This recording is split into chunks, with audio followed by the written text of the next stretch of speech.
নমস্কার বন্ধুরা, তোমাদের স্বাগত জানিয়ে আজকের ভিডিওটা শুরু করছি। আর আজকের ভিডিওতে আলোচনা করব জীবনে আগত হঠাৎ যে কোনো রকম বিপদ বা সমস্যার হাত থেকে মুক্তি পাওয়ার এক বিশেষ উপায়।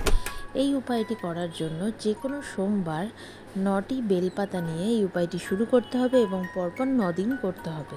এই উপায়টি করার জন্য প্রথমেই শিবলিঙ্গে একটি একটি করে অর্থাৎ 9টি যে বেলপাতা নিলাম সেই প্রতিটি বেলপাতা দেওয়ার সময় ওম নমঃ শিবায় জপ করতে হবে আর নিজের সেই বিপদের থেকে মুক্তির জন্য মহাদেবের উদ্দেশ্যে প্রার্থনা করতে হবে, করে সেই বেলপাতাটা শিবলিঙ্গে অর্পণ করতে হবে। এইভাবে করে 9 বার দিতে হবে এবং পরপর 9 দিন একই কাজ করতে হবে, একই উইশ বলতে হবে।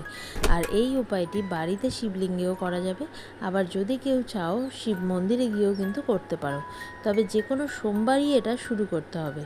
আর এই উপায়টি জীবনে যতবার এরকম হঠাৎ কোনো বিপদ বা হঠাৎ সমস্যা আসবে যার হাত থেকে মুক্তি পাওয়ার উপায় খুঁজে পাবে না, তখনই কিন্তু এই উপায়টি করতে পারো। এটি কিন্তু মন দিয়ে করলে খুব ভালো ফল দেয়। নমস্কার।